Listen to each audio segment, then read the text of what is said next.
Vamos a recibir ahora a Sabrina Rodríguez.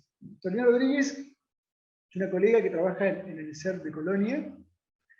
Y bueno, el año pasado, o este año, no me recuerdo bien, estuvo en los Estados Unidos solicitando una beca Fulbright. Y nos quería contar su experiencia no sé si dice Fulbright, se dice así, ¿no? Sí, ¿no? Y bueno, nos va a ver el enfoque desde la enseñanza de las físicas de esa experiencia que tuvo allí. Así que le doy la palabra a Sabrina. Bueno, buenas tardes para todos.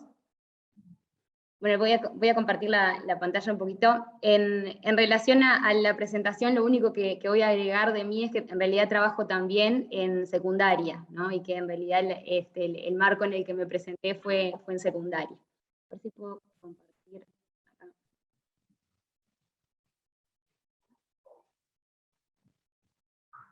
¿Ahí se ve en pantalla completa? Perfecto. Bien. Bueno, en realidad, primero que nada, contar un poquito lo que es la beca Fulbright, ¿no? Por si alguien por ahí no tiene conocimiento de qué se trata. Esta beca en realidad es una beca que está financiada básicamente por la Embajada de Estados Unidos, el Ministerio de Educación y Cultura, Plan Ceibal, y está apoyada por ANEP.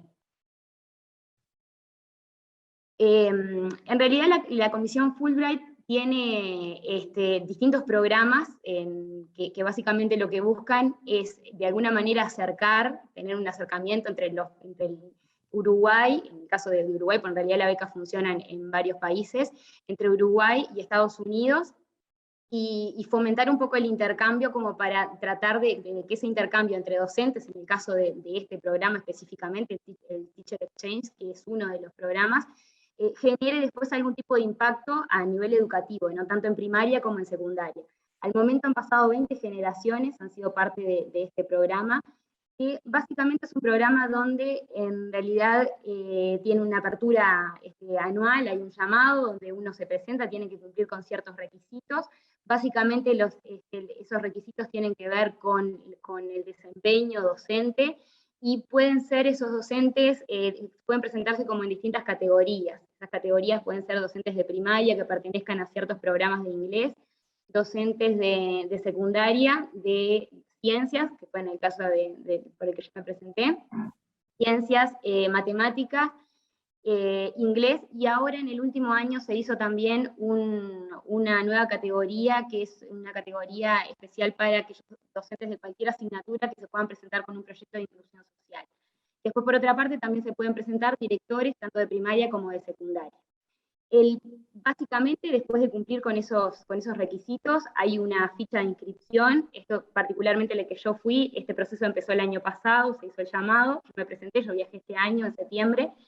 Se hace esa inscripción, es un proceso donde hay que completar un formulario, ese formulario apunta a algunas cuestiones básicas vinculadas con estos requisitos que uno tiene que cumplir, y además otras características que uno tiene que mostrar de alguna forma para tratar de demostrarse por qué tiene ganas de ir, de estar en esa experiencia.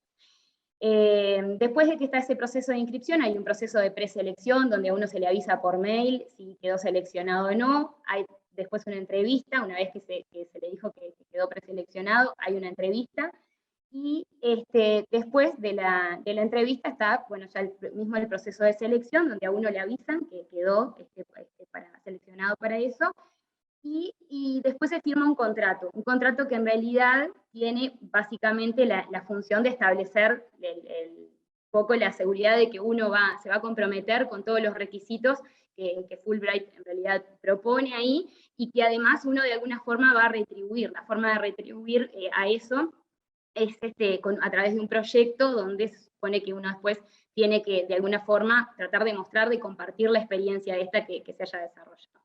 Básicamente después de esto viene la parte del intercambio, que son 3 semanas, donde se va a Estados Unidos, y la beca este año en realidad fue un poquito diferente a lo que había sido hasta años anteriores, porque hasta años anteriores la mayoría de las generaciones, que de hecho acá hoy hay algunos de esos docentes que han participado, se iba a un determinado lugar, por ejemplo Washington, y después se iba a Texas, donde se quedaban otras 2 semanas compartiendo la casa de una familia que de alguna manera estuviese vinculada con la educación, ¿no? Por ejemplo, algún profesor, maestro, o lo que fuera acorde al rol de cada docente que allí fuera.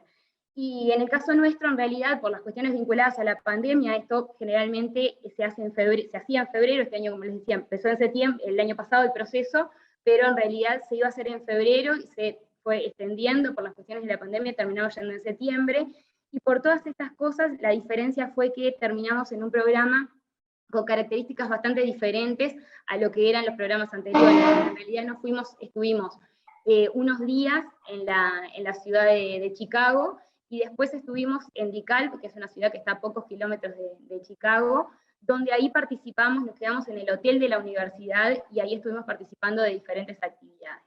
Van a ver que a partir de ahora yo voy a empezar a contarles un poquito de la experiencia, y que quizá vaya dejando algunas preguntas y algunas cosas que son preguntas que apuntan un poco a la reflexión, porque en realidad en este tiempo cortito en realidad es mostrar un poco la experiencia y dejar preguntas que nos dejen pensando como para nuestras prácticas, ya sea desde nuestro rol de docentes en la educación media o desde formación docente.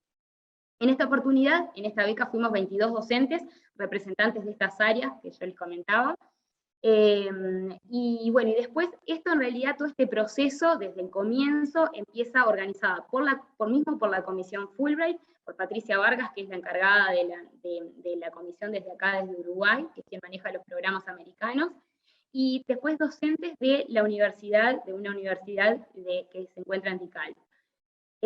Estos 3 docentes en realidad son doctores en educación, y que son docentes que en realidad se manejaron todo el tiempo con nosotros, porque en realidad nos estuvieron acompañando, eran los que manejaban todo desde el momento en que llegábamos hasta el momento que nos íbamos. Entonces estuvimos 3 días en Chicago, básicamente esos 3 días en realidad fueron más bien de alguna forma turística, y por otro lado como para ir metiéndonos un poco en lo que era la cultura americana, y desde el momento 1, desde el momento que llegamos, ya íbamos viendo un poco esas diferencias culturales que nosotros teníamos. Desde el lado de las ciencias, lo más interesante que pudimos ver fue el Museo de la Ciencia y la Industria, que es un museo que es enorme, que tiene 3 pisos, donde ahí uno realmente puede ver un montón de cosas, todos los experimentos que por ahí hacemos en el liceo a una escala muy chiquita, lo veíamos todo a gran escala, una bobina de Tesla enorme, un simulador un generador de ondas donde se podía ver la interferencia en el suelo que estaba iluminado desde arriba, un montón de cosas que realmente es una experiencia preciosa. Bueno, y después el resto de los días estuvimos en DeKalb, como les decía, en el hotel de la universidad, que básicamente estos días en DeKalb tuvieron como 3 grandes patas. Uno, por un lado, era continuar con ese intercambio cultural que ya había empezado en Chicago, después tener visitas en los distintos centros educativos, visitamos desde algunas escuelas, hasta escuelas desde primaria, para nosotros sería la primaria, hasta la educación secundaria, y después talleres que estaban basados en distintas temáticas que fuimos discutiendo a lo largo de esos días.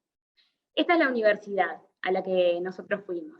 DeKalb en realidad es una ciudad relativamente chica. Muchos de las escuelas, por ejemplo, de los liceos que tienen ahí, les dicen que son escuelas rurales.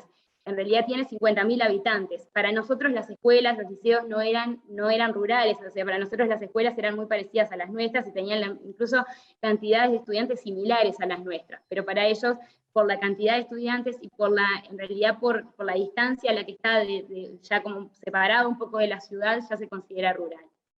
Si bien la ciudad tiene 50.000 habitantes, lo curioso en esto es que la universidad misma tiene 16.000 estudiantes. Y muchos de esos estudiantes, alrededor del 50% de esos estudiantes, vienen de otros lugares, de otros países. Es una de las universidades que está catalogada dentro de Estados Unidos como de las que más recibe estudiantes de otros países. Entonces, es bastante curioso este dato en realidad, porque son 16.000 estudiantes cuando la ciudad tiene 50.000 habitantes. Entonces esto en realidad marca un poco que cuando uno iba al supermercado y veía que en realidad habían remeras de la universidad, camperas, gorros, de todo, alentando mucho esta parte, porque en realidad la universidad, digamos, como que marca mucho todo lo que es la ciudad.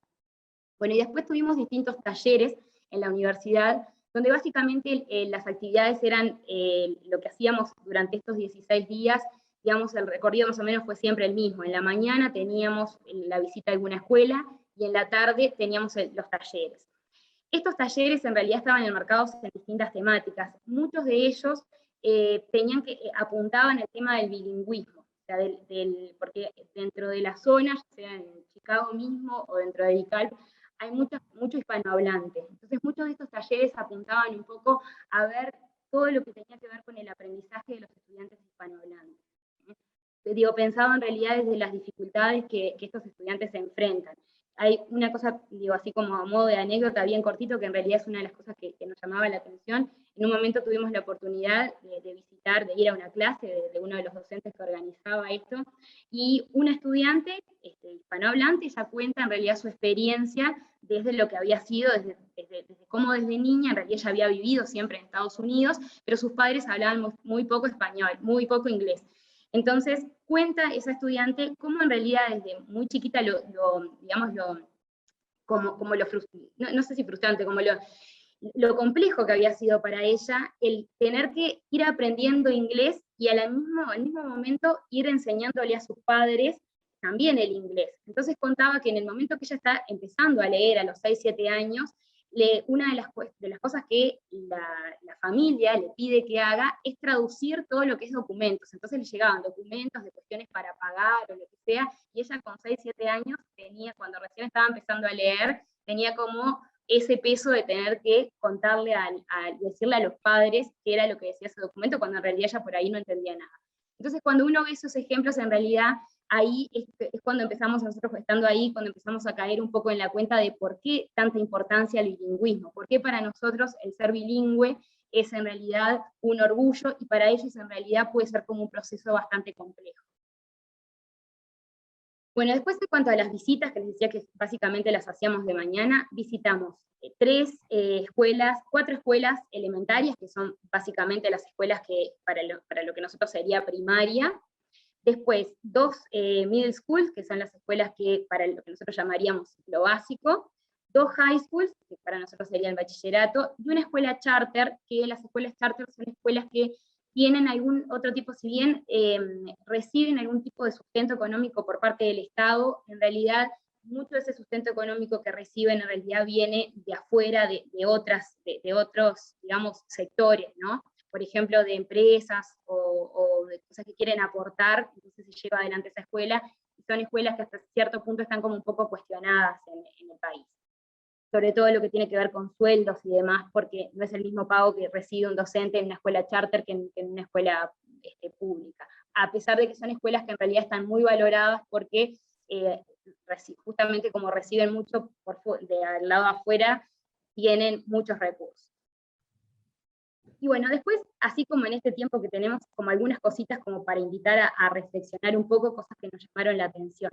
Desde lo que es aspectos generales en la clase, una de las cosas que más me marcó, y que es de eso el proyecto que tengo que hacer, y que en realidad yo decidí hacer, es el tema de cómo se gestiona el tiempo en las clases. Me llamó muchísimo la atención cómo, por ejemplo, se establecen cronómetros, donde, bueno, se empieza una actividad y se pone un cronómetro en la pizarra, y ahí empieza a contar, y cuando se terminan esos 10 minutos se continúa con otra actividad, y todo como sumamente cronometrado, ¿no? De hecho ahí a la derecha tienen una imagen que pueden ver, que marca un poco esta cuestión del tiempo, donde por ejemplo se dice que hay 2 días a la semana, que la primera hora va de las 7:45 a las 8:28, pero por ejemplo hay otros 2 días a la semana que el horario es de 7:45 a 8:24.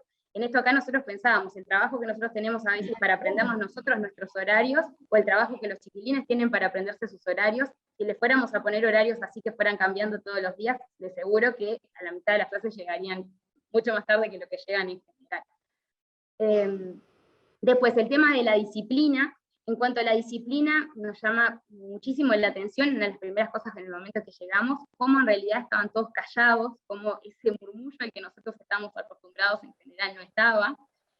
Y claro, después uno empieza a ver cosas que se empieza a dar un poco cuenta por qué pasan estas cosas. Ahí a la derecha aparece ahí chiquito, aparece la página de un documento, que en realidad son como 170 páginas, que es del condado de DeKalb, que tienen todo un protocolo donde existe la sanción para cada una de las inconductas que tengan los estudiantes, ¿no? Está marcado, decir, bueno, por ejemplo, si usan el celular, está justificado, por qué no pueden usar el celular, y después, además, qué sanción corresponde. Bueno, si se usó durante tanto tiempo, si se usó para esto, la sanción está ahí, ¿no? Entonces, eso marca mucho, uno cuando ve esto, dice, bueno, evidentemente por este tipo de cuestiones la disciplina está marcada de esa manera, o da como para pensar por qué. Después, el tema de las recompensas, veíamos, por ejemplo, ahí esa imagen que está en azul y que aparecen como unas cartitas amarillas, eso es una escuela concretamente, son huevos de oro o huevos dorados, donde los estudiantes pueden recibir un huevo acorde a una acción que hayan desarrollado, una buena acción. Entonces, si por ejemplo un profesor, un maestro ve que un estudiante realizó tal acción, le da ese huevo, y ese huevo se junta a nivel de clase. Cuando se llega a 30 huevos, los estudiantes eligen qué tipo de fiesta quieren hacer. Entonces van preparando, a lo largo de todo ese tiempo van preparando eso. Y las recompensas funcionan así, todo el tiempo funcionan a modo de recompensas. Eso en los chicos, en los grandes otras cosas como llevarles caramelos, los docentes más experimentados acá sabrán que cuando les llevamos un caramelo, un bombón, se desesperan los chiquilines, ¿no?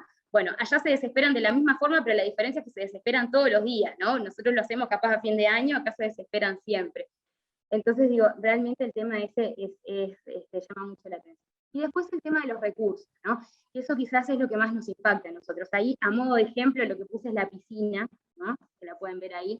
Eso es un liceo que es todo un piso de arriba, que tiene toda una piscina que es enorme, ¿no? Después, imagínense que todo a nivel de lo que es de laboratorio, gimnasio, todo un montón de cosas, es impresionante. Pensando, llevándolo más que nada al tema de la física, bueno, dentro del tema de la física, el tema de recursos también acá se ve mucho, ¿sí? Acá, por ejemplo, pueden ver en esa imagen azul que tiene esos aparatos, son sensores de movimiento, que en realidad yo me quedé muy contenta cuando fui ahí, porque vi que la profesora tenía un montón de esos, tenía como 15 o 20, no sé, una cantidad, y cuando los vi yo dije, en realidad nosotros a veces andamos peleándonos en los liceos por tener uno o dos, ¿no? Que el cablecito no nos anda, no sé qué. Ellos tenían un montón, pero cuando le pregunto a la profesora cómo le había resultado la experiencia, porque ella estaba haciendo un práctico de caída libre, me dice que el único que pudo hacer andar de todos los que tenía era uno solo. Entonces, en realidad, yo ahí quedé, como dije, bueno, evidentemente le pasa lo mismo que nos pasa a nosotros. Después, el tema de resolución de problemas, por ejemplo, vimos mucho, esto que ven ahí, por ejemplo, es un Kahoot, donde no sé si llega a ver la pregunta, creo, pero preguntas de lo que vi, ¿no? Yo no puedo hacer una generalización, pero dentro de las escuelas, los liceos que visitamos, eran como cuestiones muy dirigidas. Básicamente estos problemas, no problemas, ejercicios, ¿no? Donde da para cuestionarse, porque por ahí en algunos momentos uno de los talleres que nosotros teníamos era cómo hacer actividades que tuvimos allá, ¿no? Cómo hacer actividades que apuntaran un poco más al pensamiento, a esto que las compañeras comentaban con respecto a plantear un problema y no un ejercicio, y en realidad lo que se veía en las escuelas, en los liceos básicamente, eran ejercicios, ¿no?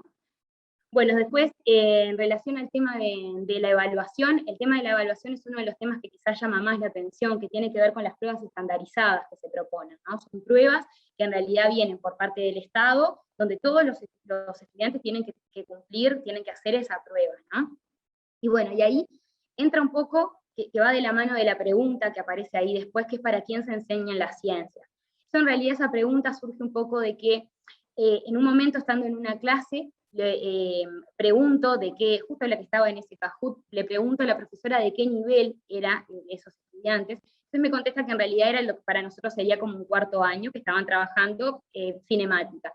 Entonces me dice que en realidad esos estudiantes estaban en ese curso porque el año anterior, o ese año, a principio de año, habían hecho una evaluación de estas estandarizadas y les había dado que esa evaluación estaba como disminuida, estaba por debajo del nivel esperable. Entonces los habían puesto en ese grupo para tratar de nivelarlos. ¿El problema cuál era? Que ella misma me lo comenta, que el problema en realidad no viene de la mano de que el estudiante tuviese dificultades en la ciencia, sino que la mayoría de esos estudiantes que estaban ahí eran hispanohablantes. Entonces las pruebas estandarizadas son en inglés. Entonces la dificultad que surge ahí es que los estudiantes no logran comprender, porque no logran tener un buen manejo, algunos de ellos no logran tener un buen manejo del inglés. Entonces no logran entender la propuesta del problema porque está en inglés. y no porque no sepan ciencia. Entonces, ¿cómo eso después repercute a futuro? Porque en realidad esos mismos estudiantes que entienden que tienen dificultades en la ciencia, después no toman los cursos, cuando ellos ya pueden optar, no toman los cursos de física o química más avanzados. Y de hecho esos cursos de física o de química que están más avanzados, en realidad no tienen ni siquiera docentes en español, porque muchas de las otras, digamos, hasta lo que sería cuarto año, tienen asignaturas que pueden optar por el español y el inglés, pero en realidad en quinto o en sexto la física y la química en muchas escuelas no está en español y en inglés.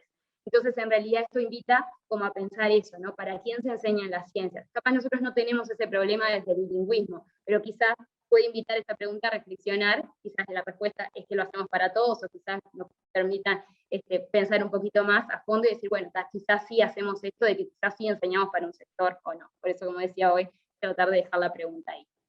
Bueno, después, a grosso modo, tuve la oportunidad de participar en una clase de física de la universidad, y ahí dentro de esa clase de la universidad me encontré con estudiantes que estudiaban ingeniería y estudiantes que iban a ser profesores. Entonces, en realidad, ahí empecé como a averiguar cómo era la formación docente, y bueno, me encontré con que la formación docente dentro de esta universidad, no quiere decir que en otras partes de Estados Unidos no sea diferente, dentro de esta universidad propone un bachelor degree, que son 2 años, que digamos que tienen que ver con lo que uno tendría que hacer como con la física básica, son asignaturas vinculadas con la física básicamente, y después otros 2 años que vienen más allá, que son como un poco más de profundización, 4 semestres más que son como de profundización en lo que tiene que ver con ya sea con la práctica docente, ¿no? Básicamente con la práctica docente, o para lo que sería la didáctica, ¿no? Entonces, básicamente está dividido en 2 años de física y otros 2 años de la práctica, ¿no? O la práctica vinculado con la didáctica. Y en realidad dentro de la física lo que llama la atención un poco, que es esto, por ejemplo, que está acá, que esta es, por ejemplo, acá tienen la currícula para la ingeniería eléctrica, para ser ingeniero, ¿no? Eléctrico, y después acá está a la derecha está la currícula para el profesorado de física. Entonces, si uno ve, ahí puede ver que las físicas, por ejemplo, son las mismas, es el mismo curso, por eso es que yo me encuentro en esta clase donde hay estudiantes de diversas especialidades. Y bueno, Sabrina, hay algunas proyectos. Disculpame Sí. que es horrible lo que te voy a decir, pero tenés unos poquitos minutos, ¿te puedes ir redondeando ya? Porque sí, es esta la última. Porque me acaban de confirmar por WhatsApp de que a las 5 nos cortan la Es esta la última que tengo, que son las proyecciones, en realidad. Que es, desde el departamento del suroeste, en realidad lo que estamos en este momento es generando vínculos con los docentes de allá, vínculos que en realidad me traje, y que estamos empezando a generar algunos proyectos de intercambio, lo que tiene que ver con lo que tenemos en común. Que lo que tenemos en común es que formamos profesores de física. Entonces la idea es empezar a intercambiar, empezar a ver y hacerse algunas preguntas desde los distintos roles que ocupan, desde lo que tiene que ver con la física misma, cómo es la enseñanza de la física, cómo es todo lo que tiene que ver con la didáctica, con las ciencias de la educación. Y así es que nos vinimos. Con estos cierres que realmente nos vinimos muy orgullosos de nuestra educación pública, porque vemos que con muy poquitos recursos el uruguayo hace mucho, ¿no? Entonces realmente dio como para valorar todo esto.